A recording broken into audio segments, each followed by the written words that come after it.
Hello, everybody. This is Professor Robert Alexander, and today we're going to talk about Chapter 5, Gender and Gender Roles.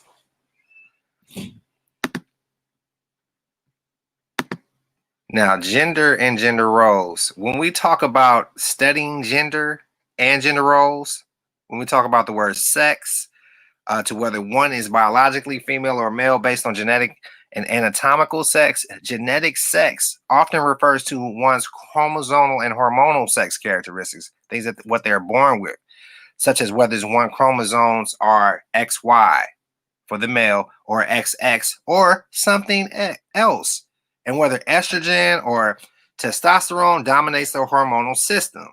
Anatomical sex refers to physical sex, gonads, the uterus, the vulva, the vagina, the penis, and so forth. So I just want to differentiate that. Okay, that's important to note moving forward. Now, although we talk about sex and gender, we usually typically use those terms interchangeably. We use them to mean the same thing when we're talking about sex and gender. But gender is not the same as biological sex. Gender relates to femininity, or for what we described as a stereotypical masculinity, the social and cultural characteristics associated with biological sex. Whereas sex is rooted in biology, gender is rooted in culture. We know that. So assigned gender is the gender given by others, usually at birth. When a baby is born, someone will look at the genitals and exclaim, "Oh, it's a boy." Or someone will look at the genitals and say, "Oh, it's a girl." With that single phrase, the baby is transformed from an it into a male or a female. So when we use the term gender identity, is a person's internal sense of being male or female, right? Now, when we talk about gender roles and what the difference is, gender roles are the attitudes, behaviors, rights, and responsibilities that particular cultural groups associate with each sex. Age, race, and variety of other factors further define and influence these. The term gender role is gradually replacing the traditional term sex role because sex role continues to suggest a connection between biological sex and behavior. Biological males are expected to act out masculine gender roles. Biological females are expected to act out with feminine gender roles. A gender role stereotype is a rigidly held, oversimplified, and overgeneralized belief about how each gender should behave. This is a social construct. A social construct is what society has put on us, right? These tie into stereotypes. Stereotypes tend to be false or misleading, not only from the group as a member, right? But from the group as a whole, but also for an individual within the group. Gender role attitude refers to the beliefs a person has about him or herself and others regarding appropriate female and male personality traits and activities. Therefore, a gender role behavior refers to the actual activities of behaviors a person engages in as a female or a male. Gender presentation, either through gestures or personality, is what is perceived by others.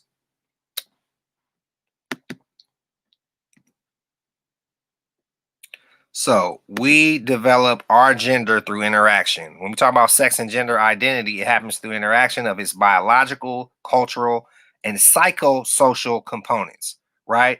This is the mind combined with what is happening in society by modeling, by the teaching, by media. All of that impacts how we feel about each other and what we socially construct to believe. The biological component includes genetic and anatomical sex, right? That can't be argued with. The cultural component creates gender distinctions. The psychosocial component includes assigned gender and gender identity. Because these dimensions are learned together, they may seem to be natural, right? Seemingly. For example, if a person looks like a girl biologically, she believes she should be feminine. That's cultural. Feels as if she is a girl. This is psychological. And acts like a girl. That's social. Acts like a girl. That's social. Then her gender identity and role are congruent with anatomical sex. Our culture emphasizes that there are only two genders and that there should be coherence among the biological social, cultural, and psychological dimensions of each gender. Now, deviations still often stigmatized are still being re-examined, evaluated, and viewed as gender variations. This is a term that I use a lot, gender variations. Those individuals who cannot or choose not to conform to societal gender norms associated with the biological sex are gender variant. Other terms for the variation include gender atypical behavior, gender identity disorder, or gender dysmorphia, right? Or dysphoria. When we are born, we are assigned a gender based on anatomical appearance. Appearance. Assigned gender is significant because it tells others how to respond to us. As youngsters, we have no sense of ourselves as female or male. We learn that we are girl or boy from the verbal responses of others. What a pretty girl, or what a good boy, our parents and others would say. We are constantly giving signals about our gender. By the time we are 2 years old, we are probably able to identify ourselves as a girl or a boy just based on what we've internalized since birth from what others have told us. We don't associate our gender with our genitals. In fact, until the age 3 or so, most children identify girls or boys by our hairstyles and our clothing. At around 3, we begin to learn that the genitals are what makes a person male or female. Masculinity versus femininity. Opposites are similar. Okay. In traditional Western view of masculinity and femininity, men and women are seen as polar opposites. Women and men refer to each other as the opposite sex. But this implies that women and men are indeed opposites, right? And they have little in common. But our gender stereotypes fits this pattern of polar differences. Men are aggressive, whereas women are passive. Men embody instrumentally and are task oriented, whereas women embody expressiveness and are emotion oriented. Men are rational, whereas women are irrational. These are stereotypes, folks. All right. So don't get all uptight. These are stereotypes. Men want sex, whereas women want love, and so on. So these are some of the stereotypes that society has put on us since the beginning of time. Now, when we talk about beliefs, okay, beliefs surrounding gender and sexual orientation, what these beliefs imply is that homosexuality is somehow associated with a failure to fill traditional gender roles. A real man is not gay, right? Therefore, gay men are not real men. Similarly, a quote unquote real woman is not a lesbian. Therefore, lesbian women are not real women. These negative stereotypes, which hold that people fall into distinct genders, there's no black and white, there's no right or wrong, with natural roles and are assumed to be heterosexual, are referred to as heteronormativity. Heteronormativity and merely fuel homophobia. So the more we do this, the more we categorize, stereotype, we are fueling homophobia. This needs to stop now. So when we talk about gender role, learning, theories of socialization, it's important to recognize that definitions and concepts of how gender emerges come from a wide variety of theoretical perspectives, right? All across the world, different researchers, different scientists, different human sexuality researchers have theorized for a long time what influences us and how we approach sexuality, the practice of it, the research of it, the education, and the policy. Two of the most prominent theories are as follows. There's a cognitive social learning theory, right? And there's a cognitive development theory. The cognitive social learning theory is derived from behavioral psychologists.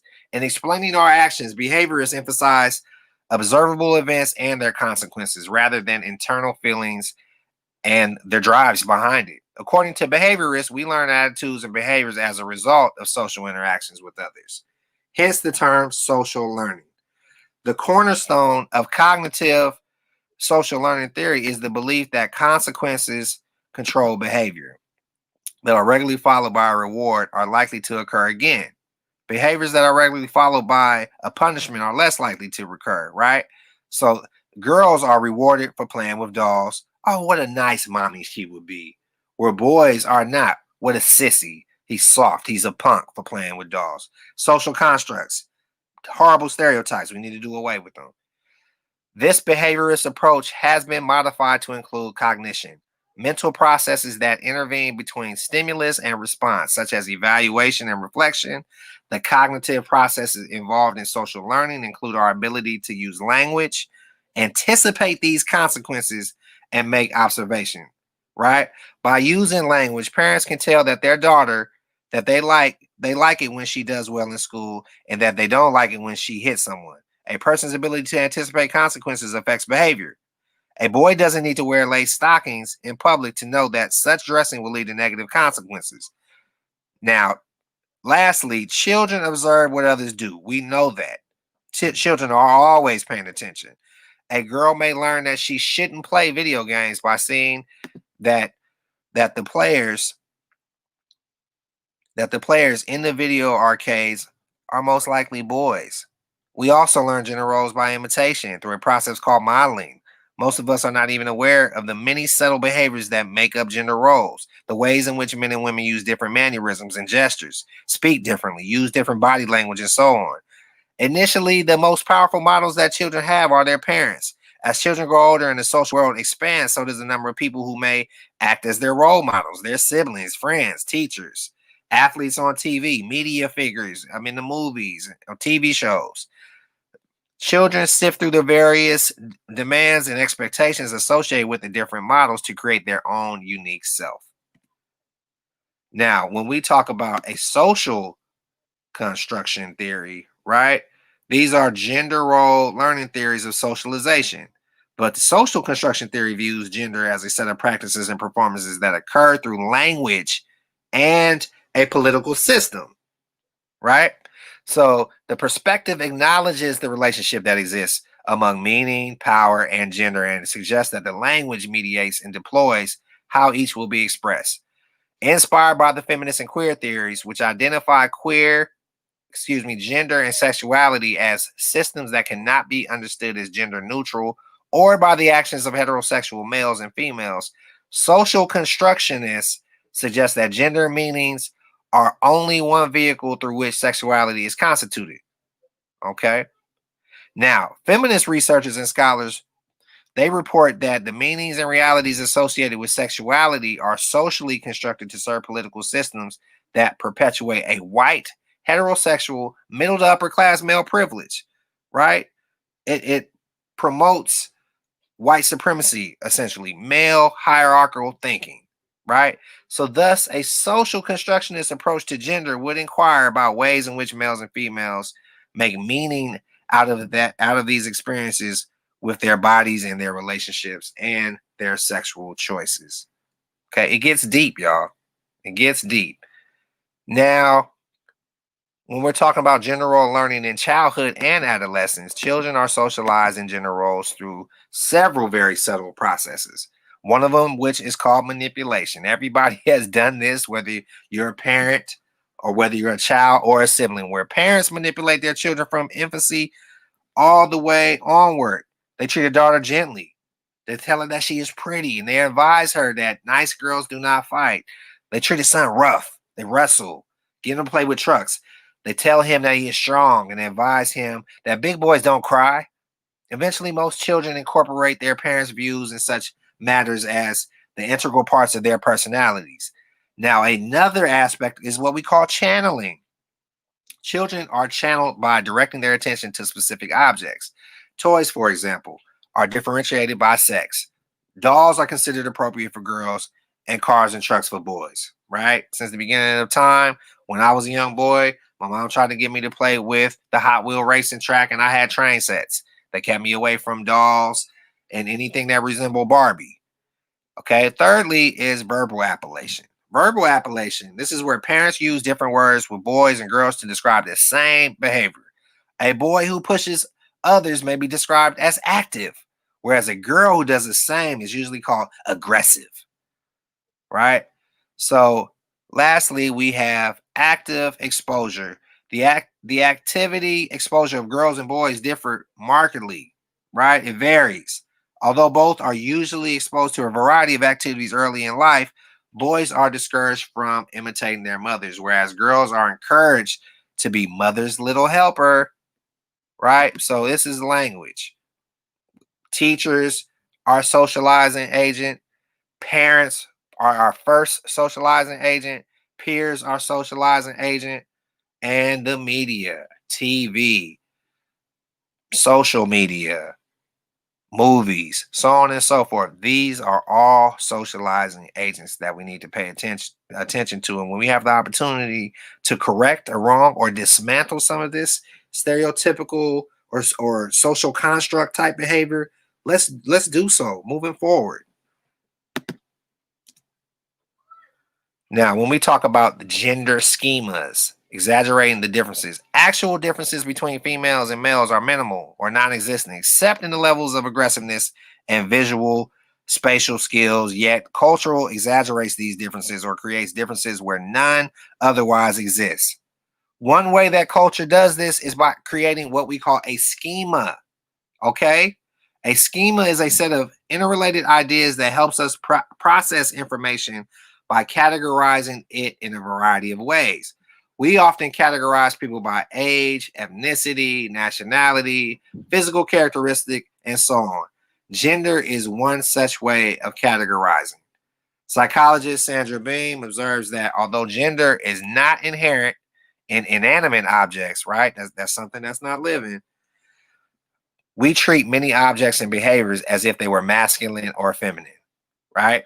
So these gender divisions form a complex structure of associations that affect our perceptions of reality.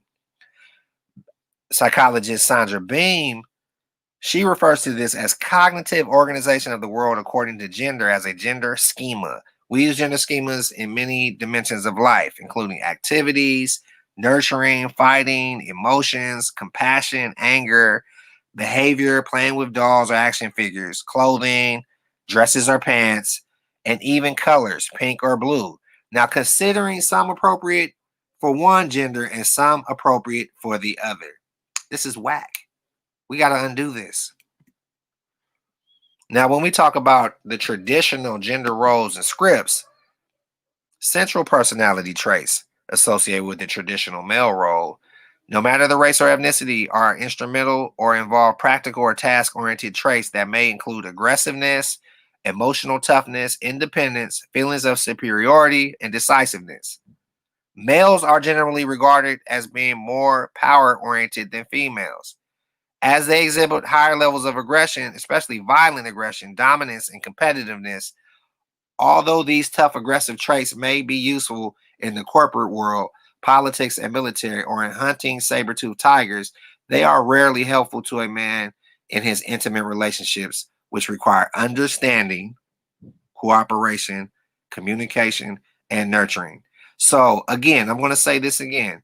When we're talking about these aggressive traits, these aggressive ways of being, they are not helpful to a man in an intimate relationship, right? The man and a woman. These skills require understanding, cooperation, communication is big and probably the biggest one, and nurturing. Okay, I had to reiterate that for the fellas. Now, when we talk about the changing gender roles in script, we have a lot of stereotypical way of thinking. This is what this whole chapter has been about, is social constructs that have been put on since birth, right? So the contemporary sexual scripts will say something along the lines of sexual expression is positive and healthy.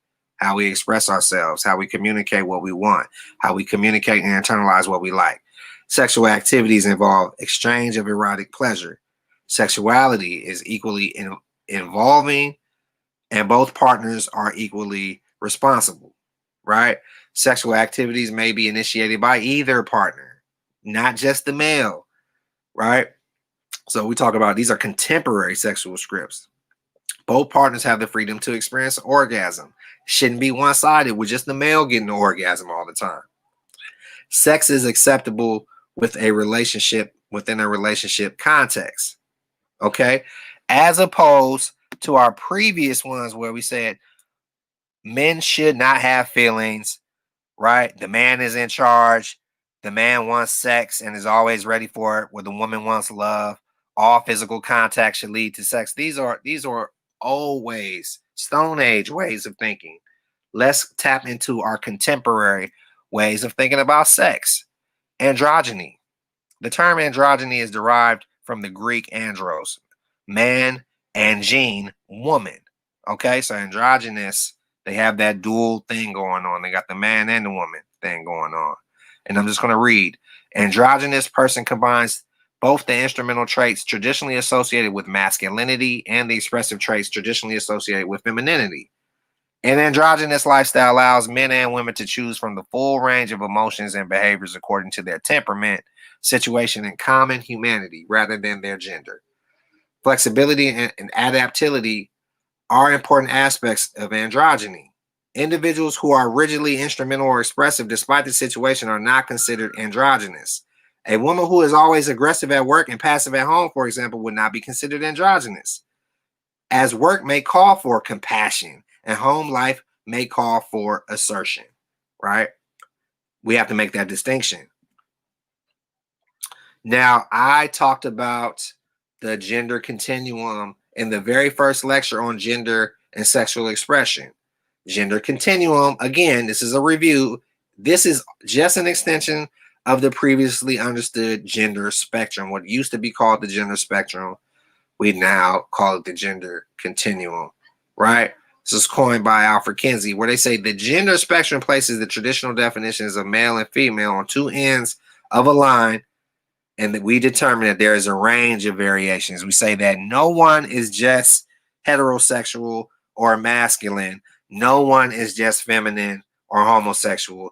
There is a continuum, and you fall somewhere in the middle, as opposed to being far to the right or far to the left. This is a held belief, right? Now, the transgender phenomenon. In recent years, there's been a major shift in the gender world, and this is upsetting old definitions and classification systems. A new transgender community, one that embraces the possibility of numerous genders and multiple social identities, has emerged. Through the transgender population, only makes up about 3% of the U.S. adult population. It has slowly become a visible and proactive group in the mainstream media. Okay. And I'm looking at my notes wrong. It only makes up 0.3% of the U.S. adult population, not 3%, 0.3%. The condition in which cells within the same person have a different genetic makeup is called mosaicism. Now, mosaicism, this is a variation, can affect any type of cell, including the blood, egg, and sperm, and or skin cells, caused by an error in cell division earlier in the development of the unborn baby. It can later be diagnosed as a mosaic Down syndrome. Mosaic Klinefelter syndrome or mosaic Turner syndrome, its symptoms vary from person to person and are difficult to predict because the person has both abnormal and normal cells. Diagnosis through chromosome evaluation helps to determine the type of severity of mosaicism. Treatment depends on the type of genetic disease that the individual experiences, right? So this is what we call the mosaic syndrome, Klinefelter syndrome, and the transgender phenomenon. Feel free to come back and review. Now we talk about gender variations. Hormonal disorders. Androgyny insensitivity syndrome is when a person is genetically male but is resistant to male hormones or androgens. The body just doesn't take them in. Okay, congenital adrenal hyperplasia is a group of inherited disorders of the adrenal gland. This can affect boys and girls. 5-alpha reductase deficiency is a condition whereby a genetic male will not produce enough of the hormone called dihydrotestosterone. Okay, these are all medical conditions where you need to seek a physician. You need to get some medical help around these. Unclassified form of abnormal development, hyperspadias, is a condition where opening of the penis is misplaced. Now, this is something that happens in infant boys. It's more common than you think. And it's happened in one of my nephews, where the penis opening or the penis hole was misplaced, and he had to have surgery to fix that. It was an outpatient procedure, and the boys My nephew is doing fine now. So the foreskin may form a hood over the top of the glands.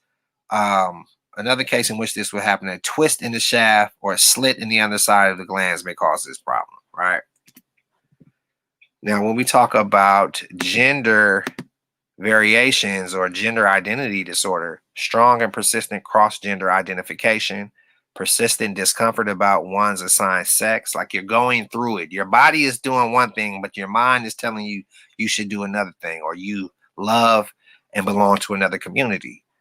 Medical treatment includes 3 phases: a real life experience in the desired role, hormones of the desired gender, right? Surgery to change the genitalia and other sex characteristics. These are all things that can happen when folks are going through gender identity disorder. Transsexuality, this is the incompatibility of a person's gender identity and sexual anatomy. Okay? The sex reassignment surgery, or SRS, brings genitals in line with preferred genital identity.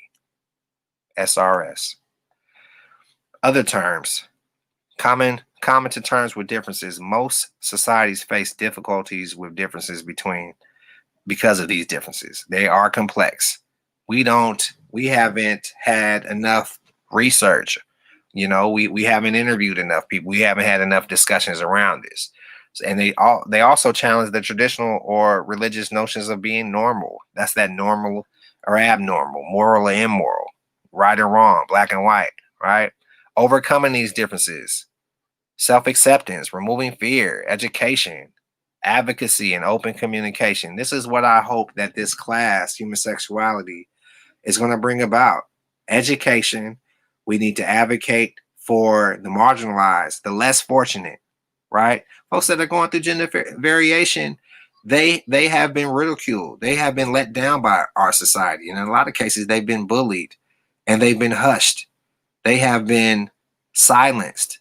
So allowing open communication, hearing their side of it, bringing about advocacy and education is something that we should promote at the highest level. Now, in this chapter, we had the opportunity to look at gender and gender roles, gender role learning, contemporary gender roles and scripts, and gender variations. Now, if you ever want to just go back and review anything that we covered, feel free to rewind my little YouTube video. I hope you gained a lot of insight in terms of gender role and identity. This chapter is eye-opening. I remember the first time learning about some of these terms, I was upset with all of these social constructs that society has put on us, getting me to believe that there is a black and white, there's a right and wrong way of thinking. I don't feel that way anymore, and I want to try to dismantle stereotypes in terms of how we view gender and how we feel about ourselves. Again, I'm Professor Rob Alexander. This was Chapter 5, and I look forward to working with everybody. Peace out.